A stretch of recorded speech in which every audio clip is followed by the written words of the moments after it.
Bicycle තරඟය.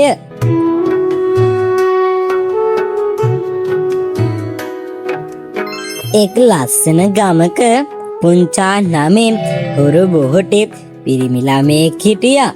ඔහුට තිබුණේ ඉතාමත් පරණ බයිසිකලයක්. නමුත් පුංචා ඒ බයිසිකලයට ගොඩාක් ආදරය කළා. දිනපතාම එය පිරිසිදු කරලා තියාගන්න ඔහු අමතක කළේ නැහැ.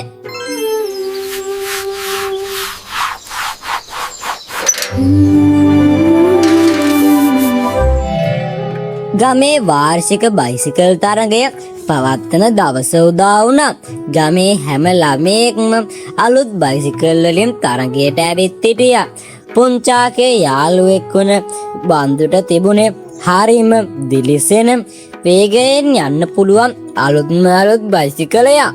බන්දු පුංචාගේ පරණ බයිසිකලේ දැකලා hina වුණා. පුංචා, මේ පරණ බයිසිකලේ මාව පරද්දන්න බෑ. බන්දු කිව්වා. තරඟය පටන් ගත්තා.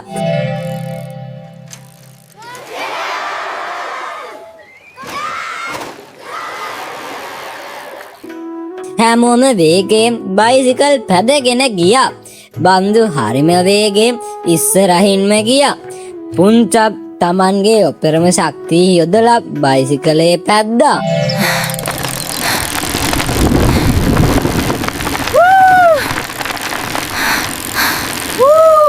තරඟයේ අතරමඟදී හදිසියේම බන්දුගේ අලුත් බයිසිකලේ චේනේ පැන්නා. බන්දු පාර අයිනේ ඇදගෙන වැටුණා. ඔහුගේ කකුල ටිකක් තුවාල වෙලා තිබුණා. අනිත් යාළුවෝ හැමෝම බන්දු දෙස බලමින් තරඟයේ දිනන්න ඕන නිසා ඔහුව මග හැරලා වේගයෙන් ඉදිරියට ගියා. පුංචා ඒ අවස්ථාවේදී ඒ ස්ථානයට එනකොට බන්දු අසරණ වෙලා ඉන්නවා දැක්කා. පුංචාට දිනන්න අවස්ථාව තිබුණත් ඔහු තමන්ගේ බයිසිකලේ නතර කළා. බන්දු, ඔයාට අමාරුද? පුංචා ඇහුවා. පුංචා බන්දුට නැගිටින්න උදව් කරලා බයිසිකලේ චේනයත් හරි ගස්සලා දුන්නා. අන්තිමේදී පුංචා සහ බන්දු දෙදෙනාම එකට තරඟය අවසන් කළා. පළමුවැනියා වෙන්න බැරි වුණා. හැමෝම පුංචාට අත්පොලසන් දුන්නේ ඔහුගේ කරුණාවන්තකම නිසායි. බන්දු තමන්ගේ වැරැද්ද තේරුම් ගත්තා. සමා වෙන්න පුංචා, දිනනවට වඩා වැදගත් වෙන්නේ හොඳ යාළුවෙක් වෙන එකයි කියලා බන්දු කිව්වා. මේ වගේ ලස්සන කතන්දර අහන්න කාටුන් පුංචා අපිව සබ්ස්ක්‍රයිබ් කරන්න.